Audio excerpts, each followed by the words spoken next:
pemuda-pemudi Sipri yang keren-keren. Oke? Jangan lekas berpaling. Kenapa saya memberi tema jangan lekas berpaling? Bahwa ketika kita sudah percaya Yesus, kita adalah orang yang percaya akan penebusan Kristus. Jangan lekas berpaling. Sebagai pemuda kita sering berpaling. Tahu arti berpaling? Bertukar, berganti, ya, bisa ya, dalam KBBI banyak bisa dibuka. Bertukar, berganti, atau berpaling itu pindah, ya. Jangan lekas berpaling. Jangan lekas berpaling dari apa? Yang pasti dari objek, dari segala sesuatu, subjek dari segala sesuatu, dari Tuhan Yesus.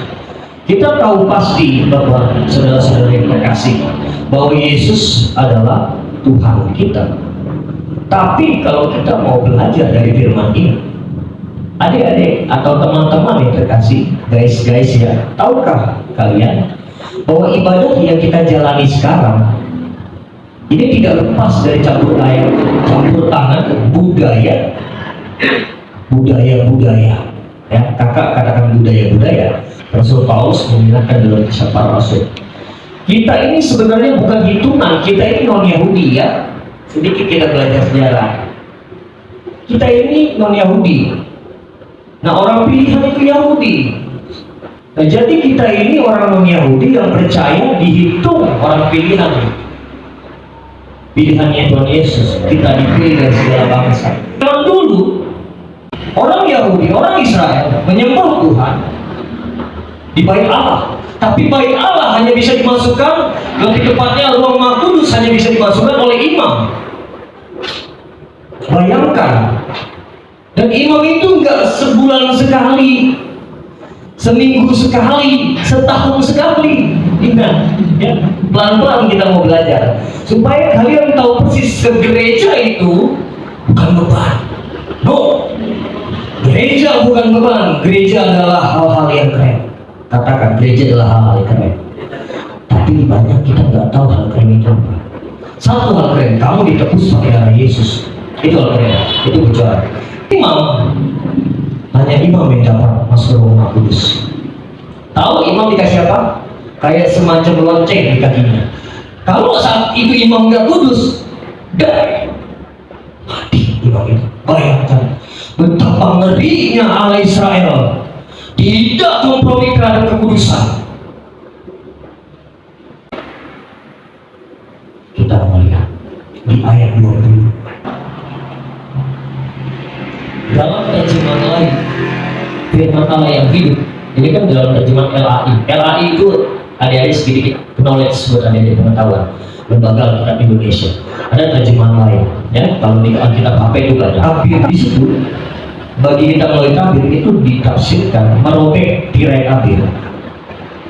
Jadi Yesus lewat penebusannya, waktu dia katakan tetelestai, sudah selesai, dan tabir bait Allah terbelah dua, dari atas ke bawah, bukan dari bawah ke atas, atas ke bawah. Bisa dibayangkan artinya apa? Mau tahu artinya apa? Biar gue kasih tahu ya. Artinya tirai memisahkan ruang Maha Kudus dengan ruang yang lainnya. Arti tirai.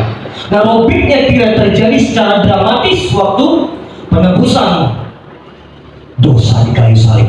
Nah, lambang pengorbanan darahnya, makanya di ayat yang 19, oleh darah Yesus di situ tercurah, merupakan penebusan yang sempurna bagi dosa manusia. Katakan dosa manusia. Hari ini jahat. Katakan hari ini jahat. Tapi Tuhan Yesus tidak pernah jahat, dan orang-orang pilihan, anak-anak Tuhan juga boleh jahat. Maka mau kasih tahu 3 poin. Sebelum kita ke ayat 25, saya lewatin dulu ayat 25 karena saya tahu, kita tahu semua. Jangan menjauhkan diri, iya kalian. Jangan nggak ke gereja kan artinya kan? Seperti dibiasakan orang-orang yang malas ke gereja kan, itu kan nanti kan? Nanti dulu. 3 poin ini harus kita tahu. Yesus adalah satu-satunya jalan. Yesus adalah satu-satunya jalan. Makanya Yohanes 14 ayat 6 katakan apa? Kata Yesus kepadanya, akulah jalan. Kalau kau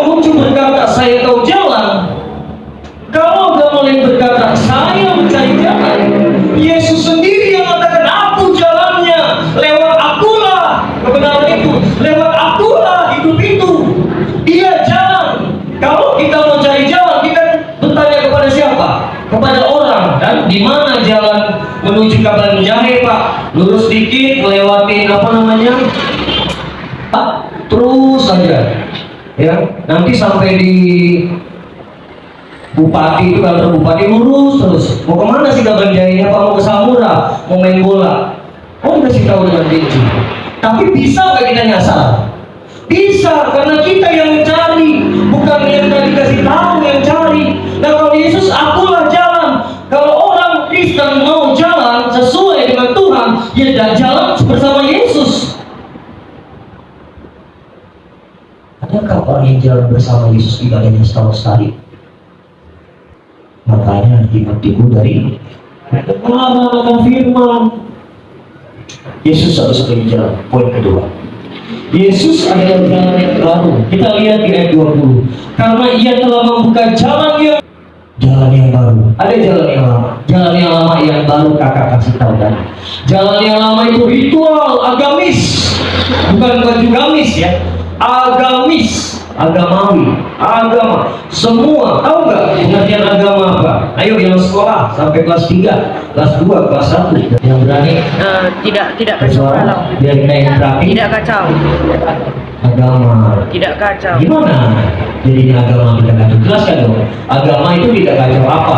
A itu Tidak. agama itu Balau. itu ya. Balau. Kalau anak sekolah harus gitu ya, harus detail. Agama tidak kacau. Oke. Agama mengajarkan perbuatan baik. Yesus mengajarkan perbuatan baik.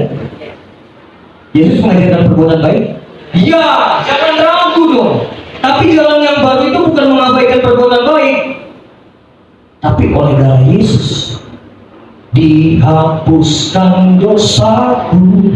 Perbuatan baik tidak menyelamatkan Yesus. Makanya Yesus satu-satunya jalan. Dan kedua, Yesus adalah jalan yang baru. Anda ke gereja bisa setiap minggu, bahkan bisa Kamis CG, Sabtu pemuda.